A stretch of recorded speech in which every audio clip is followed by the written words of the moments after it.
This is Dr. Arpana Chaturvedi from the Department of Information Technology. The subject which I am taking is Fundamental of Web Programming using Java. In this, we start with Unit 2, within which we will be covering constructor handling. So, let's start with constructor. Basically, constructor is a special member function whose name and the name of a class is always same. And the basic purpose of constructor is to initialize an object when it is created. And initializing an object means that whatever the data members of a class are over there defined within the class, if you want or if you wish for giving some initial value to those all variables, we can do this with the help of constructors. So constructors are similar to a method, only the difference is the name of a class and the name of a constructor will always be same. Constructor have no return type. Constructor's basic purpose is to give initial value to the instance variable defined by class, and all classes have constructor whether you define or not explicitly. If you are not defining, then Java automatically provides a default constructor that initializes all the member variables to 0, and this default constructor basically get called again at the time of creation of an object. And if you have even defined the constructor, then also it will be going to get called at the time of initialization of an object or instantiating a class. Here is an example wherein this is a class and this is the name of a class. You can see over here there is a name of a class, and the name of a class and the name of a function, this is special member function, will always be same. And here you can put a definition which will be going to initialize the value of a class. So the purpose is to give an initial value to the data member of a class. Further on, we will see how to use it and how to define it. So the rules for creating Java constructor are: constructor name must be the same as the name of a class. Constructor should not have any return type. Constructor cannot be abstract, cannot be static or final or synchronized. We can use access modifier while declaring a constructor. It controls the object creation. In other words, like if we can have private, protected, public or default constructor in Java, we can have. And on the basis of their access permissions, you will be able to use the constructors. The types of constructor, if we talk about, it's default constructor, or also we also say it no argument, because in this we never pass an argument from outside. If we want to pass some values from outside, we should use parameterized constructor. There is a concept of dynamic constructor and the copy constructor. We will see these all and the example that how to use these all different type of constructors. Let's start with default or no argument constructor. Default or no argument constructor basically never have any argument which is being passed from outside. The simple thing is that the name of a constructor and the name of a class is same, and if you are not defining, it calls it automatically, and even if you are defining, then what you can do, you can give some initial value to the data members. How? Like here you can see in this example, we are having a class student and the access modifier of this class is public. Now I am having one data member. This is one data member I am having. This is a data member. Now we have started declaring a constructor which is a special member function. In member function we make use of parenthesis. The name of a function and the name of a class is same. Within this I have given an initial value to its data member as 100. This is how I have defined a default constructor. Now how it get called? When in main I am creating an object of a class. The name of a class is student. I have created an object st1. I have initialized the memory to this object using new operator, and here I have again written the name of a class with this, which is also known as instantiating or allocating memory to this object of the size of class student. Now I simply say over here st1.std roll, and we see that the output is 100. So various things what we learned over here, that constructors are not supposed to be called explicitly. They get called automatically, and they get called the moment we create the object of a class. Without creating an object of a class, we cannot access any data member or member function of a class. But here you have seen that you have created the object of a class and you simply displayed the value of data member of a class. So from where the value is coming as 100? Because the moment you created the object, it has initialized the data member of a function as 100. So this is default constructor. This is another example wherein you can see now I am having a class student 3. Two data members I am having roll number and name. One is of integer type, another is of string type. Now I am having a normal member function. This member function is displaying the value of data members. Here I have created two different objects and I have displayed the value. As I said you in the beginning that if you will not create any default constructor, here I have not created default constructor. Default constructor definition is missing in this program. And I have instantiated twice the class with the object s1 and s2. Now I am calling a member function. It is a normal member function of a class. See what is the output. 0 for roll number, integer value, and null for string value. 0 for integer value and null for string value. So it means what we learned from here, that even if we are not declaring or defining a default constructor, it is calling it automatically and initializing 0 and null to its data member as a value. If we define, then we will be having some valid value. In spite of having zeros or null, we can use those all defined values which can give us the more better result. Like here, now see the change. What I have done, now I am having one default constructor student4. Here I am having values 101 and Amit. Earlier it was missing over there. Rest of the things are same. I am having class student4, two data members, one constructor, one method. In the main, I have created the object of a class and simply called the member function. I have never called this constructor anywhere. Nowhere in the main I have initialized the value. And when I say s1.display, I can easily see that in place of roll number 101 is coming and in place of name Amit is coming. So how it is being initialized? It is being initialized because of this constructor. When it is being initialized? Because I haven't called this constructor explicitly when I have created the object of a class. So this is the significance and importance of a default constructor. Now see parameterized constructor. Parameterized constructors are those constructors in which we can pass the argument from outside. What is the need of parameterized constructor? So the need of parameterized constructor is, suppose we want to give some different value to the data member of a class and that too at the time of initialization of an object. At the time of definition, I am not aware of that what value I am going to initialize to the data members, but at the time of creation of an object, if you want to change the value, if you want to pass some specific value to the data members and member function, you can do this with the help of parameterized constructor. So this is an example. Here I am having a class student5, two data member, one default constructor, one parameterized constructor. These are the parameterized constructor. First is int id, second is string nm.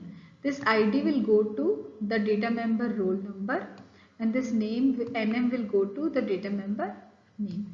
Here I have initialized. This is initialization. So earlier I have initialized with constant values. Here it will be dynamic because it depends that at the time of calling what value I am sending. Whatever values I will be sending as an argument, those will be going to get initialized to it. And another function is same, that is display function, which is displaying the output as the roll number of a candidate and the name of a candidate. Here I am over with the definition of a class. Now in the main, I need to arguments. For storing the values in the argument, I have declared two variables again. Here, because I want the input from the end user, that end user should give the input, that's why I am using scanner class. Scanner class is used to get the input from the user. Here SC is the object with the help of which I will be accepting values. First of all, I prompted user enter your name, then I have written sc.nextLine. Whatever value the user will be going to enter, that will be going to get stored in NM. Again, I am prompting user to enter roll number. Whatever value user will be entering to the keyboard, I am accepting that into ID using sc.nextInt. So now I am having two different values passing which I want to use the class member functions or do some manipulations. So here at the time of creation of an object, this S1 I haven't passed any argument, this is a default argument, and S2 I have passed two argument ID and NM, and then with the help of S1 I am displaying and with the help of S2 I am displaying. So you see here clearly that how it is executed. At the time of execution, I have entered the name as Suraj and the roll number as 202. When I display, first time it will display 101 and Amit. These values are coming through default constructor. Second time 202 and Suraj, these values are coming through the input given by the user. So you have initialized the dynamic value, whatever values user is passing at the time of execution, those values will be going to get initialized to the data member of a class. This is another example wherein what we are doing, I am having one class student, two data member ID and name. I am having one parameterized constructor. I is bringing integer value, N is bringing a string value, and I have initialized to its data members. One display function is over here. Here I have passed directly the values. I am not asking from the user. I can pass any value in this way also without accepting from the user. Whatever value I will pass from here, those value I can see that going to get displayed over here. 111, name Mannat, 222, name Sumita. From where these values are coming? These values are coming through the parameter. When we have passed the parameter at the time of creation of an object. So we will see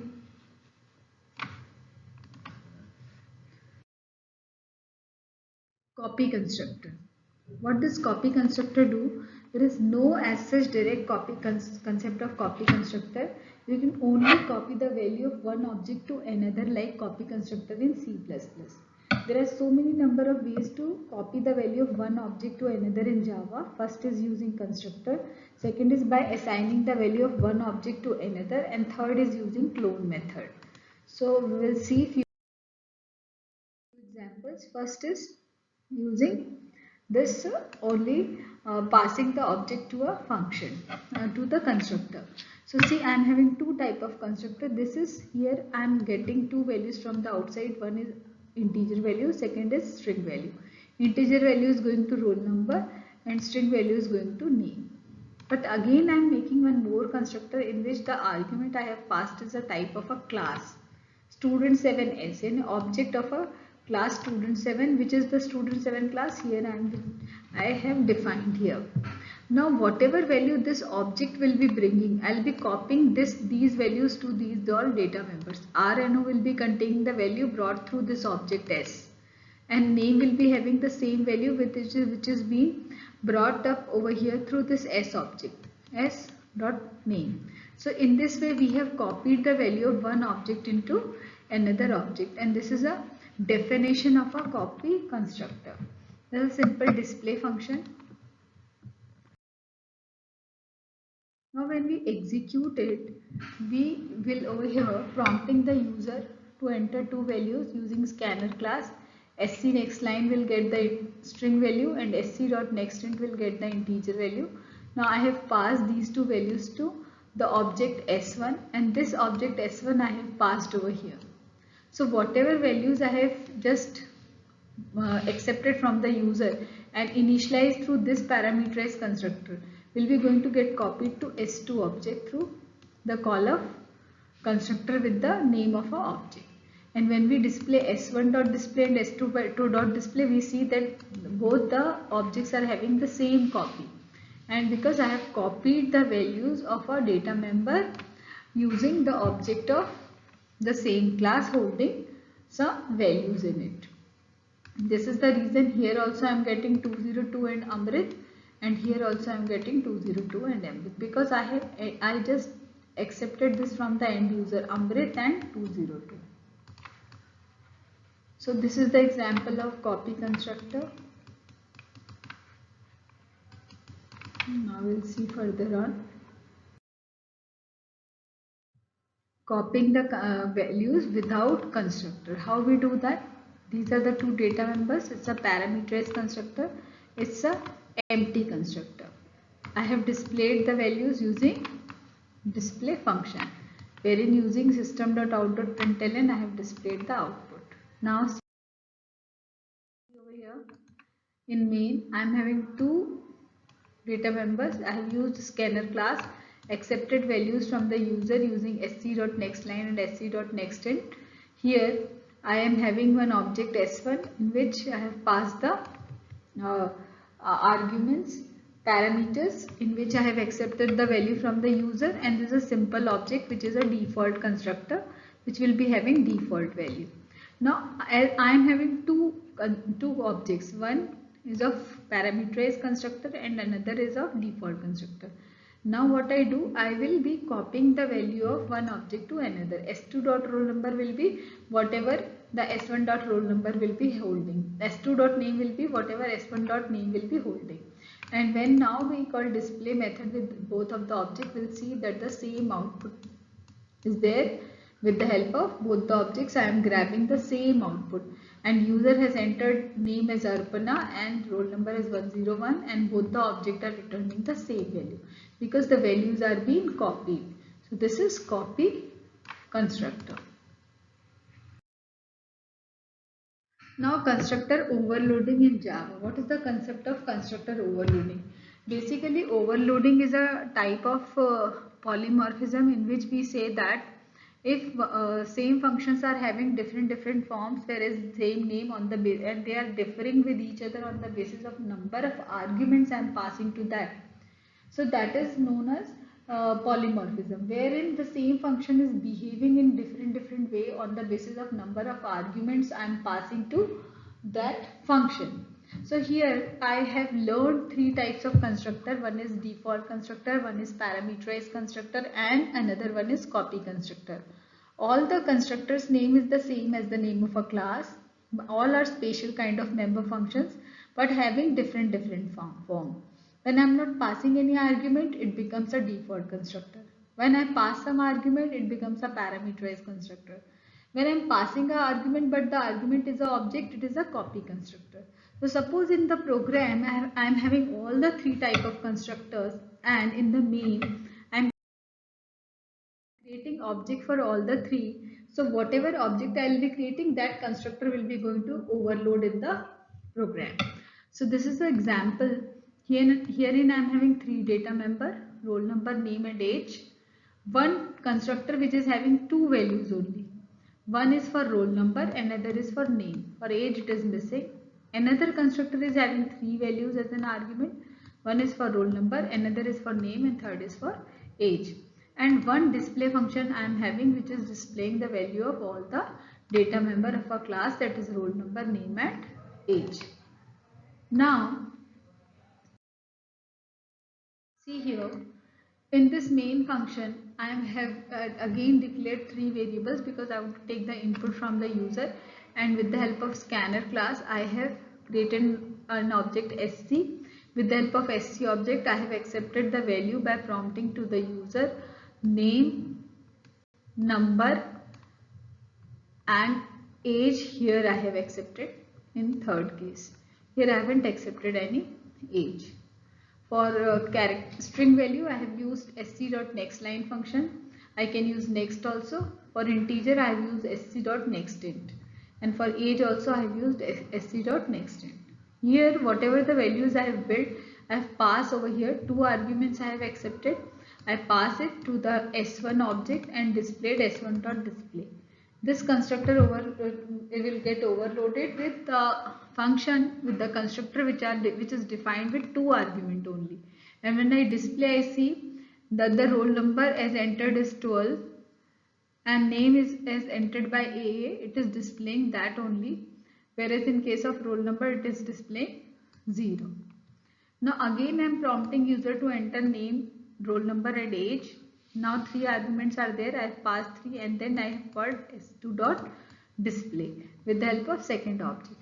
Now when we enter all the 3 values one after another and then we say s2 dot display, we see that all the 3 different values are being here displayed. Roll number is 1, name is ASD and age is 12. So here the function name is same but they are different on the basis of number of argument I have passed. One time I have passed 2, so it has displayed the value of 2 data members only. Another time I have passed 3, so it has displayed the value of 3 data members. The basic difference between constructor and method is constructor is used to initialize the state of an object, whereas method is used to have its own behavior with respect to an object. Constructor must not have any return type. Method can have any kind of return type. Constructor get invoked or called automatically. Method is supposed to be called explicitly, otherwise method will not be going to execute it. Java compiler provides a default constructor. If you not define the default constructor will get automatically and initialize the value of data member as 0. Whereas method is not provided by the compiler in any case. You have to call it whenever you need it, and that too with the help of objects. Constructor name and the name of a class name will always be same, whereas here the method name may be any name. It should follow the convention of naming and it should be a valid and meaningful name. This is all for today. In next class, we will learn few more concepts of constructor. Thank you. Have a nice day.